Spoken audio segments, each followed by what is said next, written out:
سوید بن حارث فرماتے ہیں ہم 7 افراد ملاقات کے لیے آئے تو اللہ کے رسول صلی اللہ علیہ وسلم سے بات ہوئی، تو جب ہم نے بات کی تو حضور ہماری بات سن کے بڑے خوش ہوئے،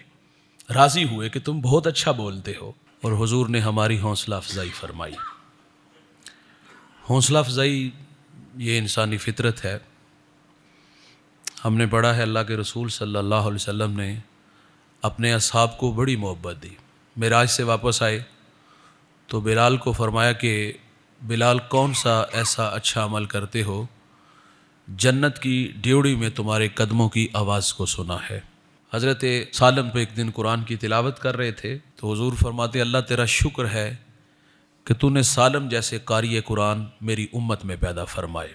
تو میرے کریم آقا صلی اللہ علیہ وسلم کبھی ابو موسیٰ اشعری کو فرماتے ہیں کل میں اور میرے ساتھ میری زوجہ عائشہ تھی اور ہم آپ کے گھر کے قریب سے گزرے تو آپ کتاب اللہ کی تلاوت کر رہے تھے اور ہم آپ کے گھر کے پاس تھوڑی دیر ٹھہر گئے اور ساتھ فرمایا کہ آپ بہت اچھا قرآن پڑھتے ہو۔ تو اللہ کے رسول صلی اللہ علیہ وسلم اپنے غلاموں کی، اپنے اصحاب کی حوصلہ افزائی فرماتے تھے۔ حوصلہ افزائی یہ انسانی فطرت ہے، تو ہمیں بھی بڑا ظرف کر کے اپنے ساتھ جو وابستہ لوگ ہیں، ہمارے گھروں میں، ہماری فیکٹریوں میں، کارخانوں میں، ہماری دکانوں پہ جو ہمارے کاموں میں ہمارے معاون ہیں، مددگار ہیں، ان کی بھی حوصلہ افزائی اچھے الفاظ کے ساتھ یا جس طرح بھی ممکن ہو سکے تو ان کی حوصلہ افزائی بھی کرنی چاہیے۔ جس کے پیچھے ہم نماز پڑھتے ہیں، جن کے ہم مقتدی ہیں، تو امام کے لیے بھی کوئی حوصلہ افزائی کے ضرور کچھ محبت برے کلمات ہونے چاہیے۔ یہ نہیں کہ ایک نماز نہیں پڑھائی تو اس پہ بعد میں بیٹھ کے اس کی شخصیت پہ بات کر لی اور اس پہ کوئی راستہ نکالا۔ ہاں، جہاں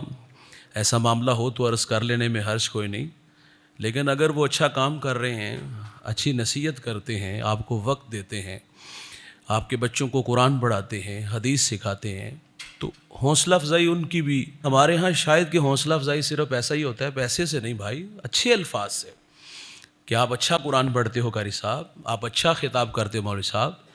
تو جو آپ کے ساتھ جن کا کوئی تعلق ہے، وہ مسجد میں ہے، وہ مدرسے میں ہے، وہ گھر میں کام کرنے والے ہیں، تو یہ انسانی فطرت ہے، وہ حوصلہ افزائی چاہتا ہے۔